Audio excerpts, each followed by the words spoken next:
की आपलं हे जे राष्ट्र प्रगतीपथावर जायला पाहिजे असेल आणि सर्व राष्ट्रांच्या पुढे जायला पाहिजे असेल तर त्यासाठी प्रामाणिकपणे कष्ट करणं हा एक महत्त्वाचा भाग आहे.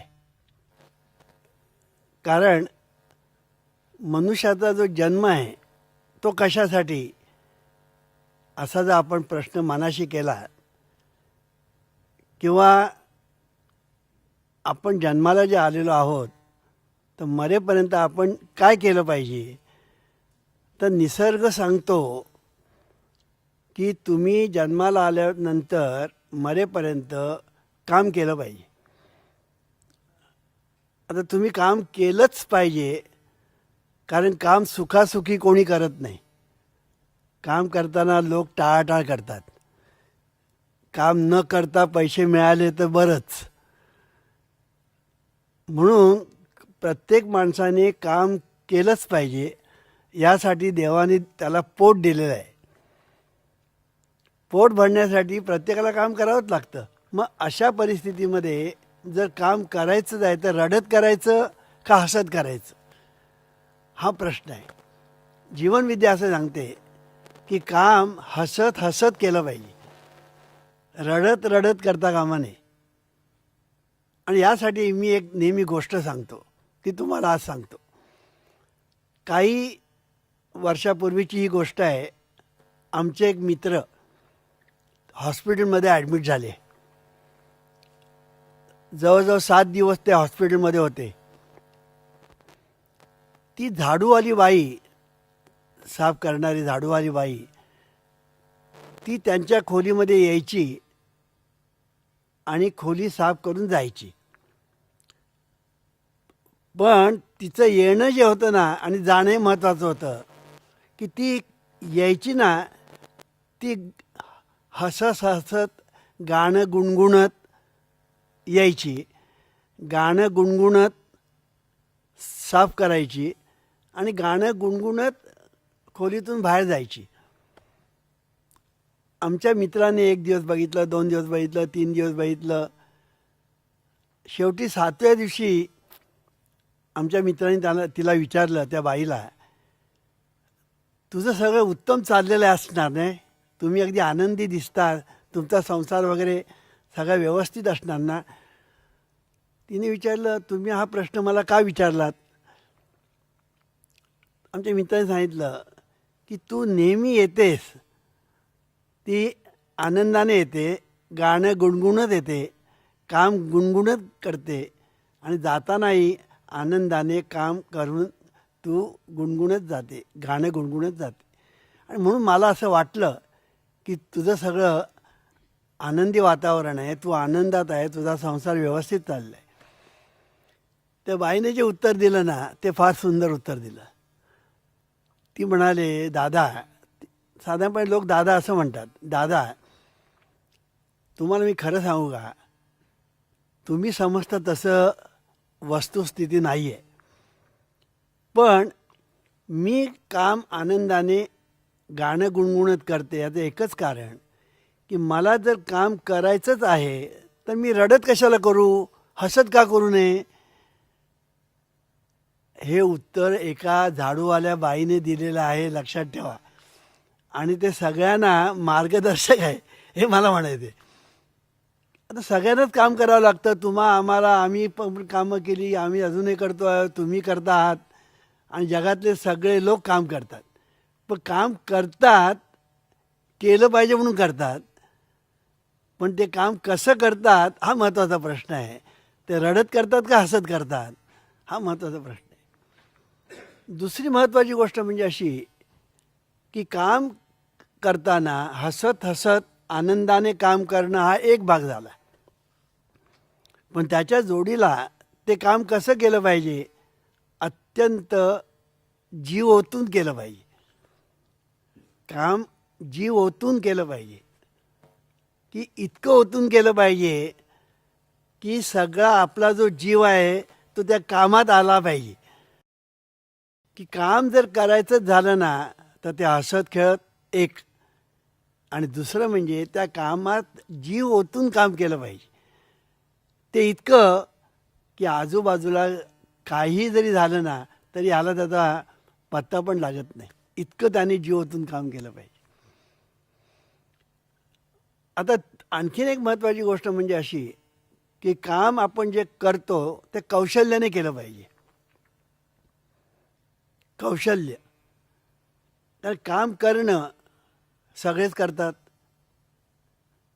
पण कौशल्याने काम करणं हा एक भाग वेगळा, जीव ओतून काम करणं हा भाग दुसरा, आणि कौशल्याने काम करणं वेगळं. त्याच्यासाठी तुम्हाला त्या कामाचं ज्ञान पाहिजे. त्या कामाचं जर तुम्हाला ज्ञान असेल तर तुम्ही ते काम कौशल्याने करू शकाल.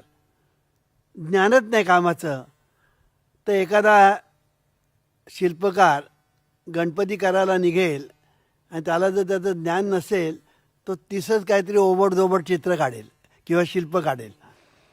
म्हणून त्याला कौशल्य पाहिजे. कौशल्याने काम करणं हा एक महत्त्वाचा भाग आहे. काम हे कौशल्याने झालं पाहिजे. कौशल्याने काम करण्यामध्ये आणखीन एक फायदा म्हणजे असा की तुम्ही जे काम करता त्या कामाचा तुम्हाला एक प्रकारचा आनंद मिळतो. का मिळतो आनंद? त्याचंही कारण आहे की आपण जेव्हा जीव लावून काम करतो तेव्हा आपण पूर्ण एकवीत झालेलो असतो, एकाग्र झालेलो असतो. त्याच्यामध्ये आपण पूर्णपणे रंगून गेलेलो असतो आणि त्या अवस्थेमध्ये आपल्या मनाला स्वरूपाचा स्पर्श होतो. आपल्या स्वस्वरूपाचा जे स्वरूप आपलं आनंद स्वरूप आहे, ज्याला आपण सच्चिदानंद असं म्हणतो, त्या आनंद स्वरूपाचा स्पर्श मनाला होतो. त्यामुळे एका बाजूने मनाला आनंद मिळतो, दुसऱ्या बाजूने वर्क सॅटिस्फॅक्शन म्हणतात, काम केल्याचा आनंद समाधान ते मिळतं. तिसऱ्या बाजूने बॉस खुश होतो. चौथ्या बाजूने त्याला प्रमोशन मिळतं. पाचव्या बाजूने कुटुंब प्रमोशन ह्याला मिळाल्यामुळे कुटुंब सुखी होतं, त्या कुटुंबाची प्रगती होते. अशा तऱ्हेने एक काम जर अशा तऱ्हेने जर आपण केलं तर तुमची प्रगती होईल, कुटुंब तुमचं सुखी होईल, समाजाची आपोआप उन्नती होईल, राष्ट्राची आपोआप प्रगती होईल आणि आपलं राष्ट्र आपोआप प्रगतीपथावर जाईल. पण सगळ्यांनी प्रामाणिकपणे काम केलं तर, पैसे खाऊन काम पुष्कळ करणारे लोक आहेत पण प्रामाणिकपणे काम करणारे लोक थोडे आहेत. आणि म्हणून प्रामाणिकपणे कौशल्याने जर काम केलं तर हे राष्ट्र प्रगतीपथावर गेल्याशिवाय राहणार नाही. जपानमध्ये लोक सांगतात, काही लोक जपानला जाऊन आले, ते सांगतात की जपानमध्ये काम करण्यामध्येच त्यांना खरा आनंद मिळत असतो. आणि काम करतात ते राष्ट्रासाठी करतात.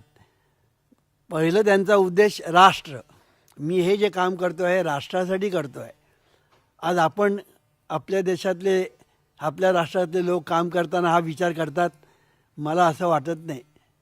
हा विचार म्हणजे विचार डोक्यात पण येत नसेल.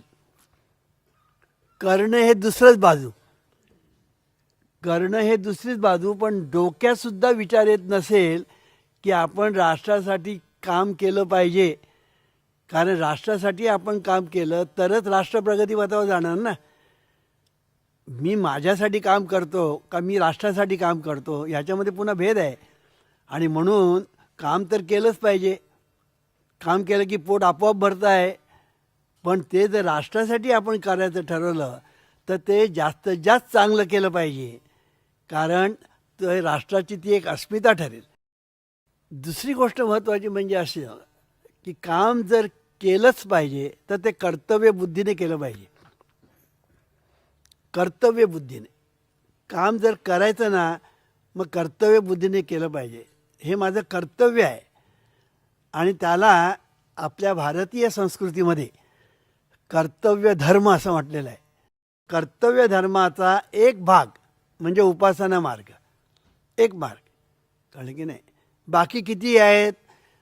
बघा कर्तव्य धर्म किती आहे. पती धर्म, पत्नी धर्म, आचार धर्म, शेजार धर्म, नंतर राष्ट्रधर्म, सेवा धर्म किती हे सांगितलेलं आहे. मातृधर्म, पितृधर्म, भ्रातृधर्म, हे किती, हे सगळे धर्म. धर्म याचा अर्थ काय? कर्तव्य धर्म. कर्तव्य धर्म.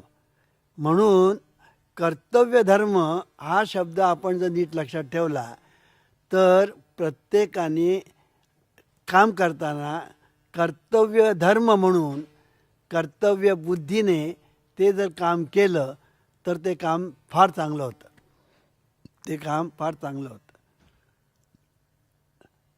त्यानंतर महत्त्वाची गोष्ट म्हणजे कल्पकता. कल्पकता म्हणजे काय? क्रिएटिव्ह इमॅजिनेशन, ज्याला इंग्लिशमध्ये काय म्हणतात? क्रिएटिव्ह इमॅजिनेशन म्हणजे कल्पकता. तुमच्या कामामध्ये तुम्ही काम करत असताना तुमच्याजवळ जर कल्पकता असेल तर तुमची प्रगती इतकी झपाट्याने होईल की you will go at the top. तुम्हाला जर टॉपला जायचं असेल कुठल्याही क्षेत्रात, तुम्हाला जर टॉपला जायचं असेल तर तुमच्याजवळ क्रिएटिव्ह इमॅजिनेशन पाहिजे, म्हणजे कल्पकता. म्हणून कल्पकता नावाची जी गोष्ट आहे ती दोन प्रकारची आहे. एक म्हणजे ती गिफ्ट आहे आणि दुसरी ती मिळवावी लागते प्रयत्नपूर्वक. प्रयत्नपूर्वक मिळवावी लागते. म्हणून ज्याला आपण गिफ्ट म्हणतो, देणगी, ती फार थोड्या लोकांना मिळते. मग बाकीच्या लोकांनी काय करायचं? ती मिळवली पाहिजे. ती मिळवली पाहिजे. ती मिळवण्याचा मार्ग काय? ती मिळवण्याचा मार्ग म्हणजे ते काम जे आपण करतो आहे ना त्या कामामध्ये आणि आपण इतकी प्रॅक्टिस केली पाहिजे, इतकी प्रॅक्टिस केली पाहिजे की काम करत असताना त्या कामामध्ये आपल्याला हळूहळू हळूहळू हळूहळू पुढलं दिशाला लागलं पाहिजे. पुढे की ह्या कामामध्ये आपण कशा तऱ्हेने प्रगती केली की हे पुढे जाईल त्या प्रगतीपथावर, अशा तऱ्हेचं जे चिंतन ते जर केलं गेलं तर आपल्याला कल्पकता नावाची गोष्ट प्राप्त होते. किंबहुना निराळ्या भाषेत सांगायचं म्हणजे चिंतन. चिंतन हा चिंतामणी, म्हणजे चिंतन हा चिंतामणी आहे की चिंतन जर तुम्हाला करण्याची जर कला हस्तगत करता आली तर त्या चिंतनातून तुम्हाला कल्पकता नावाची गोष्ट प्राप्त होईल. आज जगामध्ये जे मोठमोठे शोध लागले, मोठे मोठे शोध लागले, ते कशामुळे लागले? ते शोध जे लागले ते चिंतनामुळे. म्हणून चिंतन ज्याला आपण म्हणतो त्या चिंतनातून तुम्हाला कल्पकता नावाची गोष्ट प्राप्त होते. चिंतन ही एक फार मोठी गोष्ट आहे. चिंतन ही एक फार मोठी गोष्ट आहे. आणि मी सुरुवातीला ज्या 3-4 गोष्टी सांगितल्या त्या गोष्टी ज्यावेळेला माणसं करतात, म्हणजे कर्तव्यबुद्धीने काम, प्रयत्नपूर्वक काम, कौशल्याने काम, आवडीने काम, असं ज्यावेळेला केलं जातं तेव्हा आणि त्याला चिंतनाची जोड मिळाली की कल्पकता नावाची गोष्ट निर्माण होते, म्हणजे क्रिएटिव्ह इमॅजिनेशन मिळवते. म्हणून क्रिएटिव्ह इमॅजिनेशन ज्यांच्याजवळ असते ती माणसं टॉपला जातात.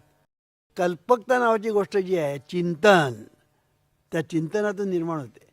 म्हणून चिंतनाला सुद्धा अभ्यास लागतो, हे लक्षात ठेवलं पाहिजे. नाही तर उगीच आपलं कोणीतरी चिंता करण्यास सगळे हुशार आहेत. चिंतन आणि चिंताच्यामध्ये फरक फार मोठा नाही आहे.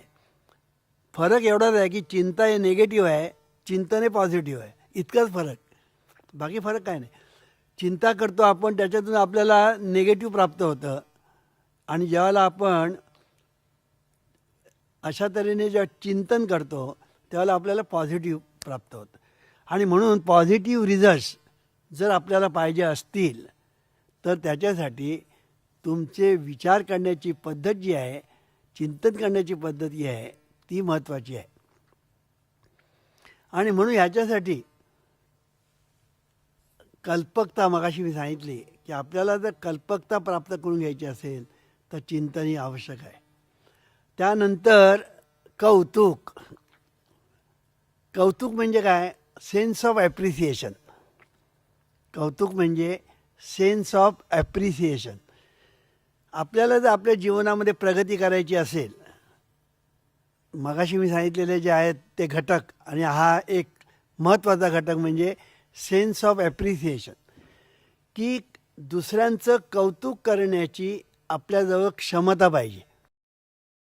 कौतुक करणं ही गोष्ट दुर्मिळ आहे, पण ती फार महत्त्वाची आहे. एखाद्या माणसाने चांगलं काम केलं तर वरिष्ठांनी जर त्याचं कौतुक केलं तर त्याचे फार फायदे होतात. म्हणजे त्याला काम करायला प्रोत्साहन मिळतं, काम केल्याचं त्याला समाधान मिळतं, आनंद मिळतो, आणि तो अधिक चांगल्या रीतीने काम करून कंपनीमध्ये असेल, कुठे काम करत असेल, त्याची त्या फॅक्टरीची किंवा कंपनीची प्रगती होईल आणि पर्यायाने राष्ट्राची प्रगती होईल. म्हणून कौतुक नावाची गोष्ट जी आहे ही महत्त्वाची आहे. म्हणून वरिष्ठाने कनिष्ठांच्या कामाचं वेळोवेळी कौतुक केलं पाहिजे, आणि हे कौतुक प्रामाणिक असलं पाहिजे. खोटं कौतुक करता कामा नये, प्रामाणिकपणे. त्याचप्रमाणे जे कनिष्ठ आहेत त्यांनी वरिष्ठांनी जे काही चांगलं केलेलं जर असेल तर त्याबद्दलसुद्धा त्यांना त्याबद्दल आपल्याला आनंद झाला म्हणून जाणीव करून दिली पाहिजे. म्हणजे वरिष्ठांनाही आनंद होतो. कोणालाही आपलं कौतुक केलं म्हणजे बरं वाटतं. मला असं वाटत नाही एकही माणूस जगामध्ये नाही की त्याला कौतुक केलेलं आवडत नाही, असं नाही. जगामध्ये प्रत्येक माणसाला कौतुक करावं असं वाटतं, पण ते इतरांनी आपलं करायचं, आपण दुसऱ्याचं नाही. कळलं की नाही? त्यानंतर करुणा. मी हे टप्पे सांगतोय प्रगतीचे. आपलं राष्ट्र प्रगतीपथावर जाण्यासाठी प्रत्येक माणसाने काय केलं पाहिजे ते सांगतोय. करुणा. करुणा याचा अर्थ काय? करुणा याचा अर्थ लोक समजतात तो आणि जीवनविद्या सांगतात त्याच्यात फरक आहे. करुणा याचा अर्थ असा की तुम्ही इतरांचा मान राखणं, इतरांचा सन्मान करणं, इतरांचा आदर करणं म्हणजे करुणा. ही करुणा नावाची गोष्ट जी आहे ना, ती मी सांगतो ती अशी की तुम्ही इतरांचा आदर करायला शिका, इतरांचा सन्मान करायला शिका, इतरांचा मान ठेवायला शिका, आणि मग बघा तुमच्या जीवनामध्ये काय फरक पडतो. तो फार फरक पडतो जीवनामध्ये, की तुम्ही जेव्हा इतरांचा आदर करता, सन्मान करता, मान ठेवता, तेव्हा इतर तुमचाही आदर करतात, सन्मान करतात, मान ठेवतात. It is reciprocal relationship based on the cosmic law of action and reaction. की रेसिप्रोकल आहे, की तुम्ही जे दुसऱ्यांना देता ते तुमच्याकडे परत येतं. The good you do to others comes back to you in like measure, and the evil you do returns to you by the law of your own mind. हा निसर्गाचा नियम आहे, आणि म्हणून तुम्ही दुसऱ्यांना जे देता ते बुमरँग होऊन तुमच्याकडे परत येतं. मग थोडक्यात माणसाने माणसाबरोबर माणसासारखं वागणं म्हणजे करुणा. एका वाक्यात करुणाचा अर्थ माणसाने माणसाबरोबर माणसासारखं वागणं म्हणजे करुणा. शेवटचं म्हणजे कृतज्ञता.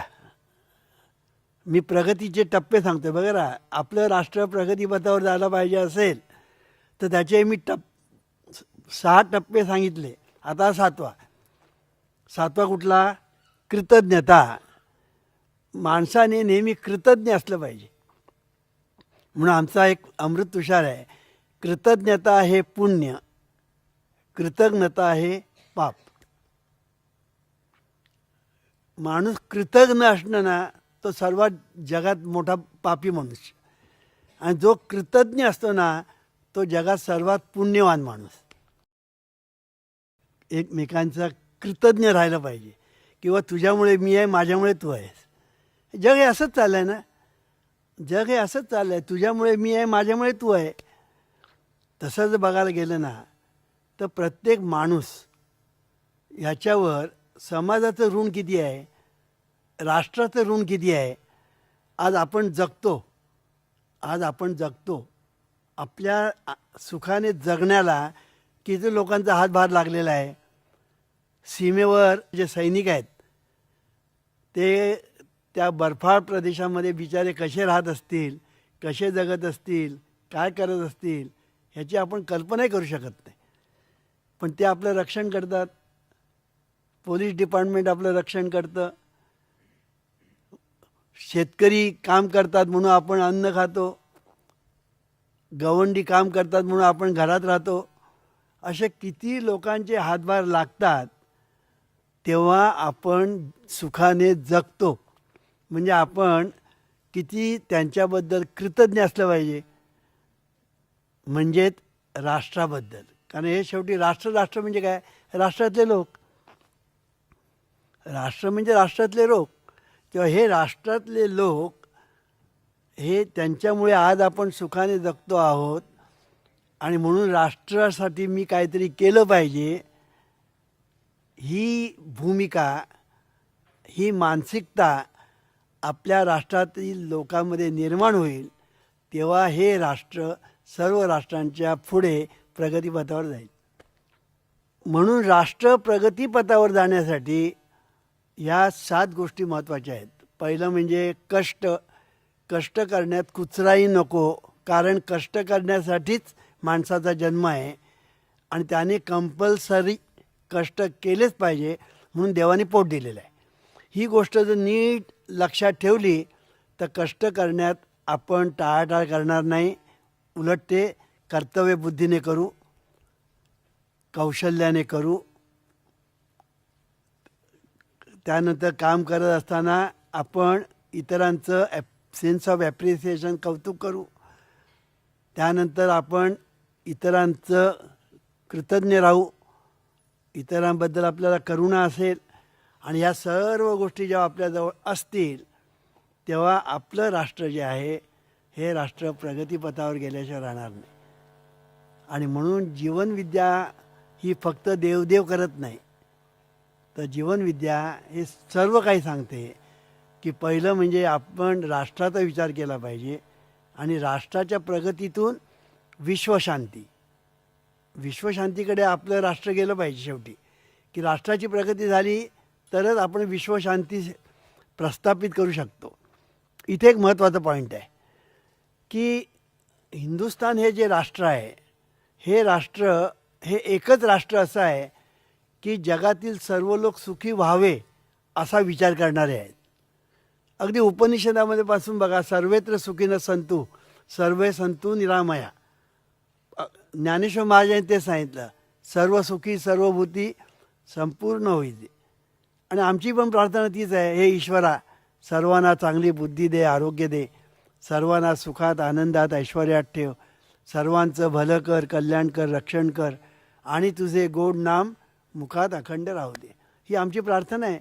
म्हणजे हे जग सुखी व्हावं अशी धारणा, असं वाटणं, अशी मानसिकता फक्त हिंदुस्थान ह्या एकाच राष्ट्रामध्ये आहे. आणखीन जगातील कुठल्याही राष्ट्रामध्ये नाही. इतर राष्ट्र फक्त स्वतःचा विचार करतात आणि स्वतःचा विचार करताना इतर राष्ट्रावर कसं हल्ला करायचा, त्यांना कसं नामोहरम करायचं, त्यांना लुटायचं कसं, हाच विचार करतात. फक्त हिंदुस्थान एक राष्ट्र असं आहे की दुसऱ्या राष्ट्रावर ते आक्रमण करत नाही, दुसऱ्या राष्ट्रात जाऊन लुटालूट करत नाही. असं एकच राष्ट्र आहे. आणि जग सुखी व्हावं अशी इच्छा करणारं एकच राष्ट्र म्हणजे हिंदुस्थान. म्हणून हिंदुस्थानची प्रगती झाली पाहिजे इतकी की हिंदुस्थान म्हणेल ते प्रमाण असं ज्यावेळेला होईल तेव्हा विश्वशांती साकार झाल्याशिवाय राहणार नाही. आणि हे कधी होईल? हे मी ज्या 7 गोष्टी मी ज्या आता सांगितल्या त्या 7 गोष्टी, कष्ट ते कृतज्ञता, या 7 गोष्टी मी ज्या सांगितल्या त्या गोष्टी प्रत्येक माणसाने आचरणात आणण्याचा थोडा जरी प्रयत्न केला तरी हे हिंदुस्थान राष्ट्र पुढे जाईल. आता दुसरा एक आहे, तो मी आता सांगत नाही कारण वेळ झालेला आहे. तो म्हणजे हे जग सुखी व्हावं. हे जग सुखी होण्यासाठी काय केलं पाहिजे? आता मी थोडक्यात सांगतो.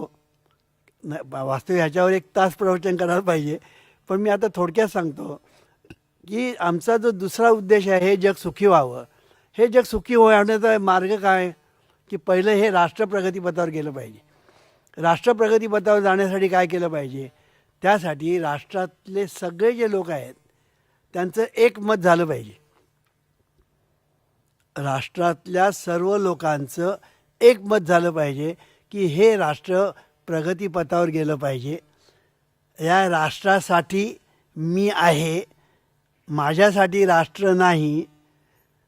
मी प्रत्येक गोष्ट जी करीन ती राष्ट्रप्रगतीच्याच ध्येयाने असली पाहिजे. राष्ट्राला जे घातक आहे ते मी कदापिही करणार नाही, अशी धारणा राष्ट्रातील लोकांची ज्यावेळेला होईल तेव्हा या राष्ट्रातले जे लोक आहेत ते सुखी होतील. तेव्हा या राष्ट्रातले लोक सुखी होतील. म्हणून या राष्ट्रातले सुखी होण्यासाठी या राष्ट्रातल्या लोकांचं एक मत झालं पाहिजे. एकमेकांबद्दलचा आदर सन्मान एकमेकांचं राखणं, ते मगाशी सांगितलं ते पण इथे आलं. आणि तुमचं चिंतन जे आहे हे चिंतन सतत असलं पाहिजे की जग सुखी व्हावं, सर्व लोक सुखी व्हावेत.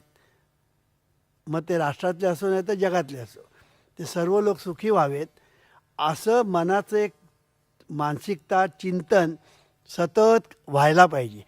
आणि त्यासाठी काय केलं पाहिजे, ही आमची जी विश्वप्रार्थना जी आहे ही विश्वप्रार्थना रिकामपणी जर म्हटली आणि रात्री झोपताना तर आपली मानसिकता बदलते आणि आपल्याला असं म्हणता म्हणता म्हणता म्हणता मनापासून वाटायला लागतं की हे जग सुखी व्हावं.